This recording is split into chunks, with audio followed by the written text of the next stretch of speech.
30 days of Persuasion Plays with me, Paul Macetta. Welcome to episode number 14. This is a good one because this is one that if you don't study influence, persuasion, and human psychology, you probably don't know. And what's even worse is that you probably have been told something that completely goes against this fact your entire life. And that is this: people make rapid subconscious decisions about you within the first 6 seconds of meeting you. People make rapid subconscious decisions about you within the first 6 seconds of meeting you. So here's what happens.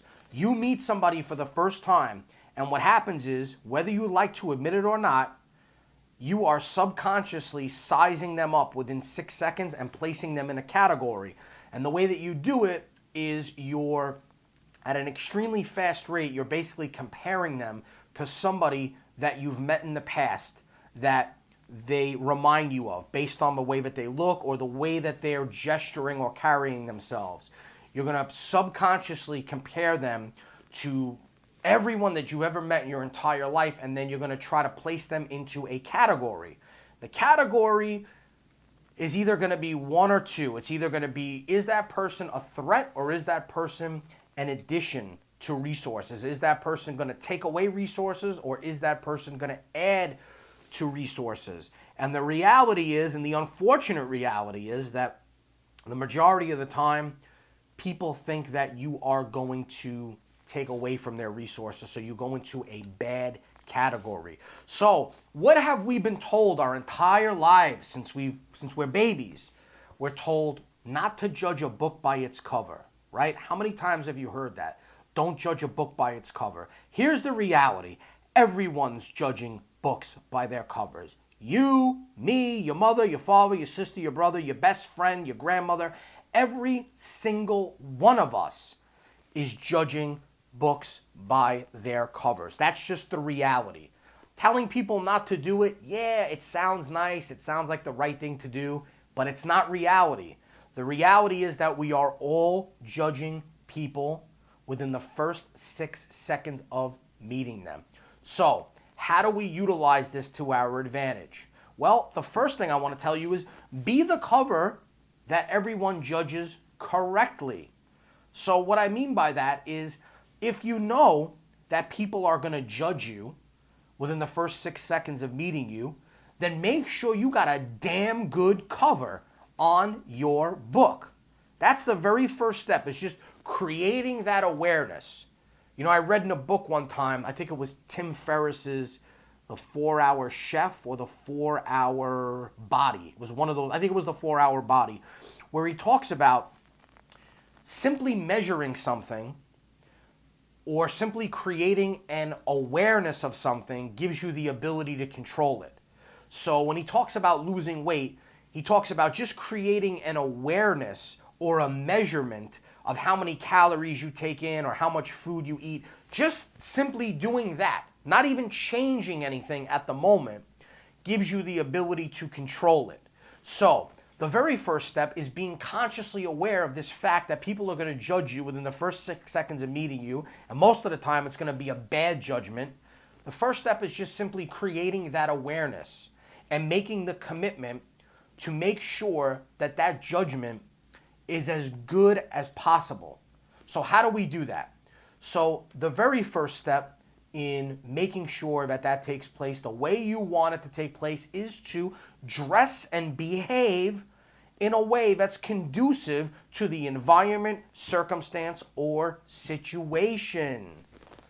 Dress and behave in a way that is conducive to the environment, circumstance, or situation. I talked about this in an earlier video about finding the balance between your authentic self and your persuasive self. Because oftentimes I see people that are too far to the left or too far to the right. They're either trying to keep it too real, and in the process they're coming off as not being persuasive or unprofessional, versus people that try too hard to be persuasive and as a result abandon who they really are and come across as fake. So you got to find the balance between those two things. And a lot of that has to do with having a conscious awareness of the environment, the circumstance, or the situation. Let me give you an example. A few years ago, actually it was many moons ago, when I managed 50 employees at a corporate fitness club on 51st and Lexington, I was hiring for a position of a housekeeper. And I interviewed this young guy. He came in my office, and he was such a nice guy, very charming, very well-spoken, very articulate, answered all my questions the right way. The problem was that he showed up to the job interview wearing a t-shirt. And when normally I wouldn't even give a person like that the time of day, but I was desperate. I needed to fill the position, and this guy I just had a good vibe about him. So I said, you know what, let me sit down and hear what this guy has to say. And as we started talking and building a little bit of rapport, I asked him, I said, let me ask you a question. You seem like a smart kid. You know, you're very well-spoken. You seem very intelligent. Why would you show up to a job interview wearing a t-shirt? And he said to me, because I'm so confident in my ability to do a good job. I know I'm the best housekeeper you're going to have, that I really felt like I would be able to win you over anyway, regardless of what I wore. And he thought he was right. The problem is he was dead wrong. And when he made that statement to me, it made me realize that as much as he thinks he's being persuasive and professional, he's doing the exact opposite. Because the very first step in being persuasive is dressing and behaving in a way that's conducive to the environment, circumstance, or situation. So the bottom line is, you don't show up to a job interview if you're not going to wear a button-down shirt at the very least, preferably with a blazer or a tie, depending on what you're interviewing for. Now, granted, yes, he was interviewing for a housekeeper position where he wouldn't have to wear a suit. It doesn't matter.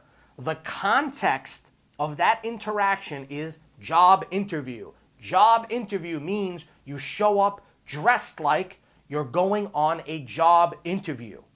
You don't communicate with people the same way at a wedding as you do at a funeral. You don't communicate with your boss the same way you communicate with your best friend when you're out at a bar having drinks with them. And if you do, I can promise you that your persuasion IQ is not very high. You have to be able to differentiate context, environment, and circumstances so that you can carry yourself in the best way possible, so that when people make those judgments about you, they make the right judgments about you. And I got to tell you, I was guilty of this, extremely guilty of this.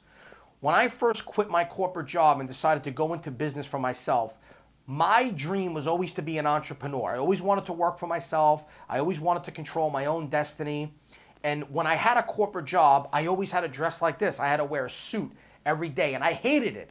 And I said to myself, once I become an entrepreneur, I'm just going to wear whatever I want. I'm going to dress comfortable all the time. I'm going to call my own shots. I'm going to be in control. And if you look back at some of my earlier videos from like 2011, in the process of thinking that I was this wonderful entrepreneur that called my own shots, I was shooting videos in a black, I think I wore like a black t-shirt, and I have tattoos on my arms, and I had the tattoos exposed, and I violated the single rule that I'm talking about right now. I was the biggest violator of it, because what I was doing was I was letting my ego and my desire to be in control override what I should have been doing based on the context and the environment. A lot of the people in my audience are public speakers, thought leaders, corporate executives, salespeople. How do those people dress? Most of the time, they're dressed like I'm dressed right now.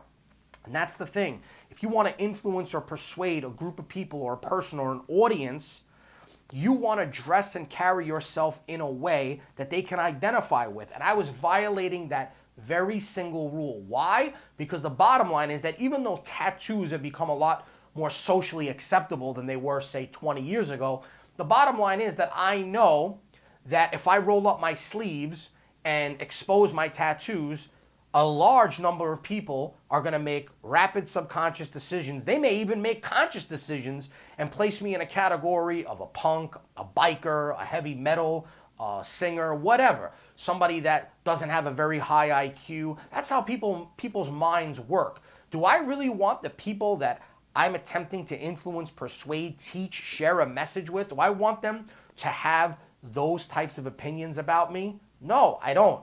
So again, you have to find the balance between your authentic self and your persuasive self, and you have to remember to dress and behave in a way that's conducive to the environment, the context, or the situation. Tip number 3 is to be ready to pivot and take control. So if you're in an interaction with somebody, you already remember, you have that consciousness and that awareness that they're going to place you in a category within the first 6 seconds of meeting you. They're going to place judgment on you, right? But you've taken the necessary steps. You're dressed correctly. You're behaving correctly. You're carrying yourself in a way that's conducive to the environment, context, or situation. But you're sensing that something's going wrong, either by the person's verbal language or their nonverbal language, because that's another video that I covered, that you have to pay attention to that stuff. And so if you haven't seen that video, go back and find it. I don't remember what episode it was, but I talk about the fact that you have to have adaptability or adaptive ability, which is basically the ability to adapt your presentation based on feedback that you're getting from people. So you got to pay attention to their nonverbal and their verbal signals. And if you start to detect that you're losing them for whatever reason, you got to be able to pivot and change your presentation. The 3 easiest ways to change your presentation are to ask a question to the person to get them to start talking about something so that you can A, identify their needs and desires or where this conversation should be going, and B, so that you give them the opportunity to feel comfortable and you change the dynamic of the interaction. So the interaction is on this wavelength, you ask a question, boom, it suddenly goes on to a different wavelength. So you've changed the dynamic of the conversation by asking a question. And then the other 2 ways are just to simply use metaphors and analogies. So take the message that you're presenting and just present it in a different way. You're not detracting or watering down the core message. You're just formatting it in a different way that the person will hopefully be more receptive to. So, tip number 1, be the cover that everyone judges correctly. 2, dress and behave in a way that's conducive to the environment, circumstance, or situation. And number 3, be ready to pivot and take control. If you enjoyed this video, like it, leave a comment, and subscribe to the YouTube channel.